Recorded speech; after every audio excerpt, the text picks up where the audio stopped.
Hello friends, आप सभी को नमस्कार। मैं हितेश कुमार एक बार फिर से आप सभी का ज्ञान कोश यूट्यूब चैनल में स्वागत करता हूं। आज है 2 फरवरी और 2 फरवरी से जितने भी करंट अफेयर्स होंगी वो हम आज की वीडियो में चर्चा करेंगे। इस वीडियो का पीडीएफ आप सभी को टेलीग्राम चैनल पर मिल जाएगा या ज्ञान कोश नाम से ही फेसबुक पेज है, आप लोग वहां से भी इसके पीडीएफ को डाउनलोड कर सकते हैं। तो चलिए शुरू करते हैं आज के करंट अफेयर्स की तरफ। सबसे पहला प्रश्न है कि आयुष्मान भारत योजना के नए सीईओ बने हैं, यानी कि मुख्य कार्यकारी अधिकारी। अब जो आयुष्मान भारत योजना है इसके नए सीईओ कौन बने हैं? तो इसके नए सीईओ बने हैं आरएस शर्मा। आरएस शर्मा को अब आयुष्मान भारत का नया सीईओ बनाया गया है। बात करते हैं कि राष्ट्रीय स्वास्थ्य प्राधिकरण जो कि एनएचए के द्वारा उन्हें नियुक्त किया गया। अगर पूछा जाता है कि उनकी नियुक्ति किनके द्वारा करी गई है तो उनकी नियुक्ति राष्ट्रीय स्वास्थ्य प्राधिकरण के द्वारा करी गई है। इससे पहले वे भारतीय दूरसंचार नियामक प्राधिकरण TRAI के पूर्व अध्यक्ष थे। उन्होंने किनका स्थान लिया है? तो उन्होंने इंदु भूषण का स्थान लिया है, जो कि 2018 से अब तक आयुष्मान योजना के मुख्य कार्यकारी अधिकारी के रूप में सेवारत है। बात कर लेते हैं कि जो आयुष्मान भारत है इसका दूसरा नाम क्या है? इसी योजना का दूसरा नाम है प्रधानमंत्री जन आरोग्य योजना। तो ये जानकारियां यहां से थी, लेकिन इस योजना के बारे में थोड़ी बातें पढ़ते हैं कि universal health coverage UHC vision प्राप्त करने के लिए भारत सरकार की एक प्रमुख योजना है। 2017 में राष्ट्रीय स्वास्थ्य नीति द्वारा संस्तुति के रूप में शुरू किया गया था। यह सतत विकास लक्ष्य यानी कि SDG और रेखांकित प्रतिबद्धताओं को पूरा करने के लिए तैयार की गई है। तो इस प्रकार से पूरी जानकारी हमने इस पहले प्रश्न से पढ़ ली है। उसके बाद हम बढ़ते हैं अगले प्रश्न की तरफ। दूसरा प्रश्न आपके स्क्रीन पे आता है कि anti doping reference material launch किया गया। तो एंटी डोपिंग रेफरेंस मटेरियल किसके द्वारा लॉन्च किया गया है? यह लॉन्च किया गया है भारत देश के खेल मंत्री किरेन रिजिजू के द्वारा। किरेन रिजिजू जो कि भारत के वर्तमान में खेल मंत्री हैं, उन्होंने इसे एंटी डोपिंग रेफरेंस मटेरियल को लॉन्च किया है। ये एंटी डोपिंग के क्षेत्र में रासायनिक परीक्षण में उपयोग के लिए महत्वपूर्ण सामग्री है। और अगर हम बात करें कि एनडीटीएल अर्थात राष्ट्रीय डोप परीक्षण प्रयोगशाला और national institute of pharmaceutical education and research Guwahati द्वारा इसे संयुक्त रूप से विकसित किया गया। तो बात कर लेते हैं कि किसने लॉन्च किया, ये पढ़ा, इसके बाद में इसका उपयोग पढ़ा, इसके बाद में इसे विकसित किसके द्वारा किया गया, तो ये सारा पढ़ा है। उसके बाद में बात करते हैं कि ये जो है ना एनडीटीएल और NIPER गुवाहाटी के बीच समझौता ज्ञापन अगस्त 2020 में हस्ताक्षर किए गए थे, जिसके पश्चात इसे अब लॉन्च किया गया है। तो ये जानकारियां मैंने आपको यहां से दी है। जिसके पश्चात बढ़ते हैं अगले प्रश्न की तरफ। अगला प्रश्न कि इंडिया जस्टिस रिपोर्ट 2020 यानी कि 2020 में जो इंडिया जस्टिस रिपोर्ट है इसका आकलन करके अब ये रिपोर्ट पेश की गई है। तो इस रिपोर्ट में अगर हम बात करें कि शीर्ष राज्य कौन सा रहा है या पहले स्थान पर कौन सा राज्य रहा है, तो पहले स्थान पर जो राज्य रहा है वो है महाराष्ट्र। और ये जो दूसरी बार रिपोर्ट जारी की गई है तो इस रिपोर्ट में पिछली वर्ष भी यानी कि 2019 की रिपोर्ट में भी जो महाराष्ट्र राज्य है यही पहले स्थान पर था। इसके बाद यानी कि महाराष्ट्र के बाद तमिलनाडु का स्थान आता है, तेलंगाना का स्थान आता है, पंजाब और केरल का स्थान आता है। तो ये टॉप 5 स्टेट है इंडिया के जो कि इस रिपोर्ट में जो सर्वश्रेष्ठ रहे हैं। इसका ये दूसरा संस्करण है और टाटा ट्रस्ट की एक पहल है जिसके अंतर्गत भारत में लोगों को न्याय प्रदान करने पर राज्यों की रैंकिंग की जाती है। तो ये सारी जानकारी मैंने आपको बताई है, लेकिन ध्यान रखिएगा ये महाराष्ट्र राज्य में शुरू करी गई है। महाराष्ट्र राज्य प्रथम रहा है। तो महाराष्ट्र के बारे में अगर हम बात करें तो महाराष्ट्र का गठन जो है वो 1 मई 1960 में किया गया था। इसकी 2 राजधानियां हैं, गर्मियों की मुंबई और शीतकालीन यानी कि सर्दियों की राजधानी है नागपुर में। बात कर लेते हैं कि महाराष्ट्र में जिले कितने हैं? 36। महाराष्ट्र के राज्यपाल कौन है? भगत सिंह कोश्यारी। और महाराष्ट्र के मुख्यमंत्री की अगर हम बात करें तो उद्धव ठाकरे जो कि शिवसेना प्रमुख भी हैं। इसके बाद में एक इंपॉर्टेंट प्रश्न यहां से यह बनता है कि महाराष्ट्र राज्य के उप मुख्यमंत्री कौन है? तो अजीत पवार जो कि एनसीपी पार्टी से हैं, वे वर्तमान में महाराष्ट्र के उप मुख्यमंत्री हैं। तो इस प्रकार से पूरी जानकारी मैं आपके सामने लेके आया हूं। जिसके बाद अगला प्रश्न आपकी स्क्रीन पे आता है कि स्पर्श कुष्ठ रोग SLAC जागरूकता अभियान 2021 से शुरू किया गया है। तो ये किसके द्वारा शुरू किया गया है? ये शुरू किया गया है कर्नाटक राज्य के स्वास्थ्य और परिवार कल्याण के द्वारा इसे शुरू किया गया है। महात्मा गांधी की जो पुण्यतिथि थी, इसके अवसर पर यह स्पर्श कुष्ठ रोग जागरूकता अभियान शुरू किया गया है।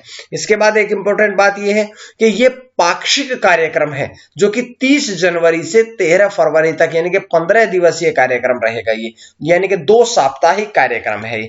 उसके बाद में बात करते हैं कि ये देखिएगा कर्नाटक राज्य में शुरू किया गया है। तो कर्नाटक राज्य के बारे में हम एक दो बातें पढ़ते हैं। जैसे राजधानी कौन सी है? बेंगलुरु है। कर्नाटक में जिले कितने हैं? 30। राजभाषा कन्नड़। गठन कब हुआ था? तो कर्नाटक का गठन 1 नवंबर 1956 में हुआ था। राज्यपाल कौन है? वजुभाई वाला। और मुख्यमंत्री कौन है? BS येदुरप्पा, जो कि भाजपा पार्टी से है। तो ये जानकारियां मैं इस प्रश्न से आपके लिए लेके आया हूं। उसके बाद अगला प्रश्न है, तमिलनाडु के नए मुख्य सचिव कौन बने? तमिलनाडु राज्य के मुख्य सचिव कौन बने हैं? अब बने हैं राजीव रंजन। पूर्व IAS अधिकारी राजीव रंजन जो हैं वे तमिलनाडु के नए मुख्य सचिव बने हैं, जिसके बाद उन्होंने तिरुवन्नामलाई में 1987 से 1989 तक उप कलेक्टर के रूप में अपना कैरियर जो था वो शुरू किया था। और वे अप्रैल 1995 से अगस्त 1997 तक तिरुचि के कलेक्टर भी रहे हैं। वे इसी वर्ष 2021 में ही सितंबर में वे सेवानिवृत्त भी होंगे यानी कि रिटायर भी होंगे। जिसके पश्चात आपको साइड में दिख रहा होगा तमिलनाडु का मैप। तमिलनाडु के बारे में थोड़ी बातें पढ़ते हैं कि राजधानी कहाँ है। तो तमिलनाडु की जो राजधानी है वो है चेन्नई में, यानी कि तमिलनाडु की राजधानी जो है, अगर प्रश्न पूछा जाता है कि कहां पर है तो देखिएगा शुरू में दिखाया हुआ मैप मैंने अंकित भी कर दिया है, लाइन भी लगा दी है कि चेन्नई जो है वो तमिलनाडु की राजधानी है। जिले कितने हैं? 32। तमिलनाडु की राजभाषा कौन सी है? तमिल। तमिलनाडु का गठन कब हुआ था? 26 जनवरी 1950 को। तमिलनाडु के राज्यपाल कौन है? बनवारी लाल पुरोहित। और मुख्यमंत्री कौन है? के पलानीस्वामी। तो ये पूरी जानकारियां मैं आप लोगों के लिए यहां से लेके आया हूं। जिसके पश्चात अगला प्रश्न है कि आर्बोरेटम का उद्घाटन किया गया। तो देखिएगा आर्बोरेटम जो है इसका उद्घाटन किसके द्वारा किया गया है? तो आर्बोरेटम का जो उद्घाटन है वो बात करते हैं कि ये उत्तराखंड के नैनीताल जिले में उद्घाटन इसका किया गया है। कब किया गया था? तो 31 जनवरी 2021 को इसका उद्घाटन उत्तराखंड के नैनीताल में किया गया था, जिसका उद्देश्य है शिवालिक श्रेणी में पाए जाने वाले वृक्षों की 210 से अधिक प्रजातियों का संरक्षण करना ही इसका मुख्य उद्देश्य है। यहां से एक प्रश्न बनता है कि इसका उद्घाटन किसने किया था? तो अजय सिंह रावत ने इसका उद्घाटन किया। और अजय सिंह रावत कौन है? तो वे उत्तराखंड के प्रसिद्ध पर्यावरणविद है जिन्होंने इसका उद्घाटन किया है। उसके बाद बात करते हैं अगले प्रश्न की ओर कि गंगा आरती साइटों का निर्माण करने की घोषणा करी गई है। तो गंगा साइट जो है आरती करने के लिए जो साइट है, जो क्षेत्र है, इनका निर्माण करने की जो घोषणा है वो उत्तर प्रदेश सरकार द्वारा करी गई है। तो उत्तर प्रदेश सरकार ने घोषणा करी है कि अब राज्य में 1038 नए गंगा आरती मंच जो हैं वो स्थापित किए जाएंगे। और उत्तर प्रदेश के बिजनौर से बलिया तक 5 किलोमीटर के दायरे में पड़ने वाले जो गांव है, इनमें इन सारे आरती मंचों का उद्घाटन किया जाएगा, इनका शुभारंभ किया जाएगा, इनको विकसित किया जाएगा। बात करते हैं गंगा आरती जन भागीदारी के आधार पर होगी और हर दिन एक निश्चित समय पर आरती की जाती है। तो ये सारी जानकारियां मैंने आपको इस प्रश्न से दे दी है। जिसके बाद बढ़ते हैं हम अगले प्रश्न की तरफ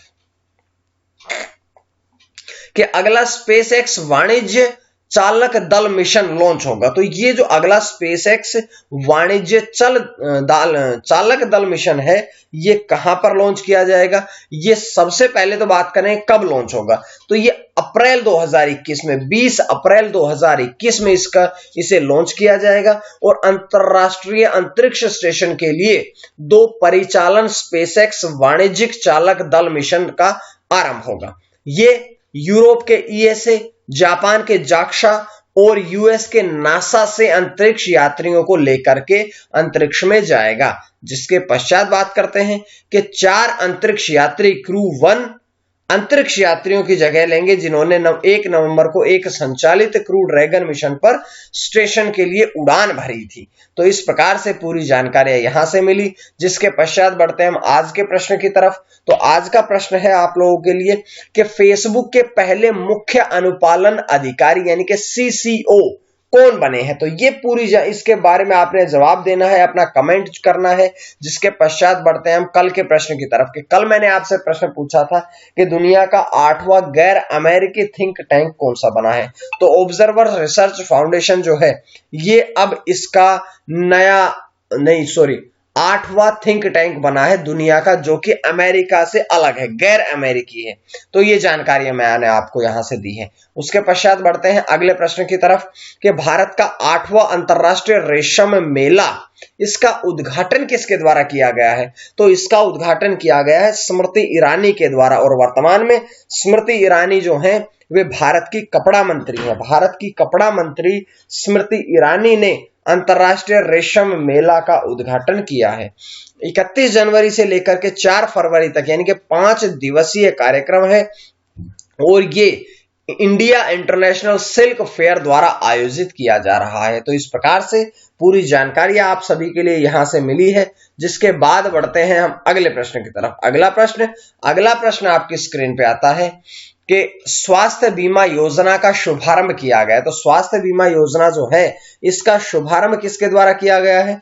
तो इसका शुभारंभ जो है ये किया गया है राजस्थान के मुख्यमंत्री अशोक गहलोत के द्वारा। अशोक गहलोत जो कि राजस्थान के मुख्यमंत्री हैं, इनके द्वारा अब स्वास्थ्य बीमा योजना का शुभारंभ किया गया है। तो इसके बारे में थोड़ी बातें पढ़ते हैं, जैसे कि इसका उद्देश्य क्या है। तो इसका उद्देश्य है 1 करोड़ 10 लाख गरीब परिवारों को स्वास्थ्य देखभाल प्राप्त कराना ही इसका मुख्य उद्देश्य है। और इसे आयुष्मान भारत महात्मा गांधी राजस्थान स्वास्थ्य बीमा योजना का नाम भी दिया गया है। और इस योजना पर राज्य के 1400 करोड़ रुपए और केंद्र सरकार के हर साल 400 करोड़ रुपए इस पर खर्च होंगे। तो ये सारी जानकारियां थी जो कि आज की वीडियो से मैं आपके लिए लेके आया हूं। और आज का जो बजट है, बजट की पीडीएफ भी मैंने सेंड कर दिया है, आप लोग टेलीग्राम चैनल से ले लीजिएगा। आज के लिए इतना ही। मां सरस्वती की कृपा आप सभी पर बनी रहे। आप सभी का बहुत बहुत धन्यवाद। अगर आपको करंट अफेयर्स की सीरीज पसंद आ रही है तो आप लोग ज्ञानकोश यूट्यूब चैनल को सब्सक्राइब कर लीजिएगा। पीडीएफ के लिए ज्ञानकोश फेसबुक पेज से जुड़े या ज्ञानकोश टेलीग्राम चैनल से जुड़े। तो आज के लिए इतना ही। मां सरस्वती की कृपा आप सभी पर बनी रहे। आप सभी का बहुत बहुत धन्यवाद।